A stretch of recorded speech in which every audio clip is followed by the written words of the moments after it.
गुजरात के एक छोटे से गांव छोड़वाड़ में पैदा हुआ एक लड़का जिसने रिस्क लिया, स्ट्रगल की, अपने 50, 60 साल, 70 साल इस इकोनॉमी को दे दिए, अपना दिमाग लगाया, माइंड मेकिंग डिसीजंस लिए, ऐसे ऐसे स्ट्रगल भरे दिन देखे कि भाई कोई भी बंदा उस टाइम पे खत्म हो जाता, लेकिन ये व्यक्ति उस टाइम पे बहुत बड़ा स्टार बन गया, या मैं कह सकता हूँ बिजनेस टाइकून बन गया और ऐसी चीज खड़ी कर दी जो कि इम्पॉसिबल थी। छोटे छोटे सपने लेने वाला ये व्यक्ति जिसने थोड़े से बड़े होते ही घर की जिम्मेदारी सारी अपने कंधों पे ले ली, जहाँ बाकी चीजों में लोगों को नेगेटिविटी दिखती कि भाई ये काम तो चल ही नहीं सकता, वहां पे ये व्यक्ति अपने लिए एक बिजनेस अपॉर्चुनिटी क्रिएट करता, वहां से पैसे कमाता। उसके बाद धीरे धीरे इन्होंने यमन में जाके एक पेट्रोल पंप पे नौकरी की और जहाँ लोग सारी की सारी सैलरी अपने घर वालों को भेज देते हैं बाहर से यहाँ पे, वहां पे इन्होंने बाहर जाके उनकी करेंसी में जो उनकी एक पूरी मंथ की सैलरी थी उन्होंने सिर्फ एक कॉफ़ी शॉप पे डोनेट कर दी कि भाई आज जाके यहाँ पे कॉफ़ी पी के आएंगे। वहाँ से उनको मिलते थे बहुत सारे अच्छे आइडियाज़ कि भाई कैसे हो सकते हैं हम अमीर, कैसे हो सकते हैं हम रिच, क्यों भाई हमें अमीर लोगों में बैठना चाहिए, क्या ऐसी चीज़ें अमीर लोगों के पास है जो गरीब लोगों तक कभी पहुँचती ही नहीं है। ऐसी सारी बातें उनको सुनने को मिलती थी वहाँ से। हालांकि उनके 5 भाई बहन और भी थे, लेकिन सिर्फ वो ही वहाँ तक पहुँच पाए जहाँ तक आज उन्हें सारा देश जानता है। मैं बात कर रहा हूँ यार हम सबके आइडल, एक ऐसा पर्सन जिसने इकोनॉमी पूरी हिला के रख दी, धीरू भाई अंबानी जी का, जिनका आज सबसे बड़ा ब्रांड रिलायंस मार्केट में धूम मचा रहा है। पेट्रोल पंप पे काम किया, क्लर्क की नौकरी की, बाद में मैनेजर बने, फिर सिल्वर कॉइन्स के साथ उनको मेल्ट करके एक प्रॉपर बिजनेस एस्टेब्लिश तो हम नहीं कह सकते, लेकिन जब वो सिल्वर बेचा तो उसकी वैल्यू थोड़ी बढ़ी। वहाँ से पैसे कमा के फिर 1958 में भाई अपने घर आए,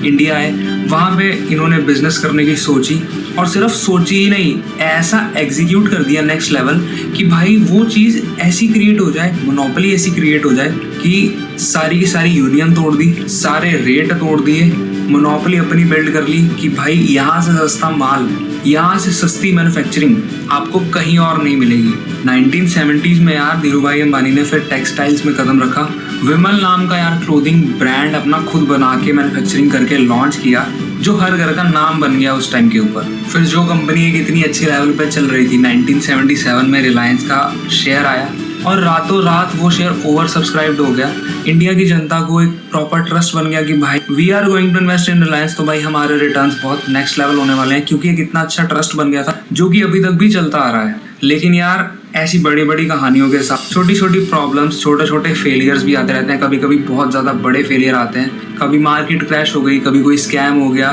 कभी देश में ऐसी एक पॉलिटिकल दिक्कत होगी कि भाई ये चीज़ क्या हो गई, किस चीज़ तक चली गई। ये सारी की सारी चीज़ें उनकी लाइफ में आई, बहुत ज़्यादा स्ट्रगल आई, फेलियर आया, बट उन्होंने कभी भी अपना दिमाग चलाना नहीं छोड़ा कि भाई कैसे इस प्रॉब्लम को फेस करके इसको एक अपॉर्चुनिटी में क्रिएट कर सकते हैं। कभी भी रिस्क लेने से नहीं डरे, अगर कोई भी प्रॉब्लम आई उसको स्ट्रैटेजिकली यार उसको सॉल्व किया, एक प्रॉपर टीम बिठाई, उस प्रॉब्लम को लेके आए, उस प्रॉब्लम को सॉल्व करने की कोशिश ही नहीं की, जड़ से ख़त्म कर दिया और ऐसा उस प्रॉब्लम से रिजॉल्वेशन निकाल के निकले कि भाई ये करेंगे तो इस लेवल का करेंगे, इससे नीचे नहीं करेंगे। क्वालिटी से कभी कॉम्प्रोमाइज़ नहीं किया। ये कभी नहीं देखा कि भाई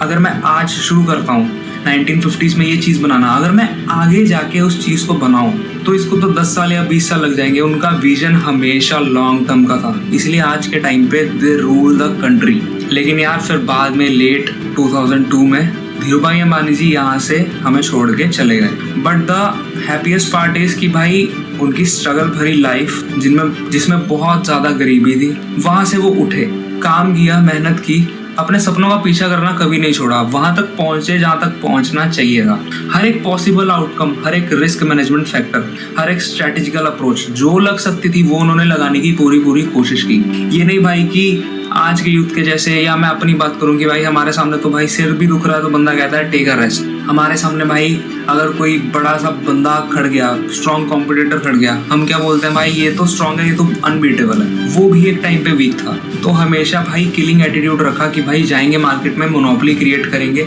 अगर किसी की यूनियन बनी हुई है तो उसे तोड़ेंगे for a good competition. The person will go, the person will come. But यार आपको अपना स्टैंड लेना है कि यार मैं आने वाले 10 या 20 साल में नया धीरू भाई अंबानी बन सकता हूँ, नया टाटा बिरला बन सकता हूँ, नया हर्षद मेहता बन सकता हूँ। Whatever the decision you take, जो भी यार तुम डिसीजन लेना चाहोगे वो डिसीजन तुम्हें लेने का पूरा हक है, लेकिन उस डिसीजन को लेने के बाद क्या तुम्हारे पास उतना risk management factor, strategical approach और ये सब लाइफ हैंडलिंग प्रॉब्लम्स झेलने की क्षमता क्या तुम में है? और अगर है तो क्यों नहीं वो चीज़ कर रहे हो? अगर वो कर सकते हैं तो हो सकता है यार आप भी कर सकते हो। देखो यार, प्रॉब्लम आएगी, उसके साथ उसका सोल्यूशन भी आएगा, तुम्हें ढूंढना पड़ेगा। एक दिन लग सकता है, एक हफ्ता लग सकता है, एक महीना लग सकता है, लेकिन एज एल्बर्ट आइंस्टाइन, अगर आज वो बंदा गिव अप कर देता तो हम लाइट में नहीं बैठे होते। तो ये थी यार धीरू भाई अंबानी जी की कहानी। अगर आपने इस वीडियो को यहाँ तक देखा है तो यार मैं तुम्हारा तहे दिल से शुक्रिया अदा धन्यवाद करता हूँ, और मिलता हूँ यार मैं तुम्हें अगली वीडियो में। तब तक ग्रो करो, पैसा कमाओ, अपने घर वालों को खुश रखो,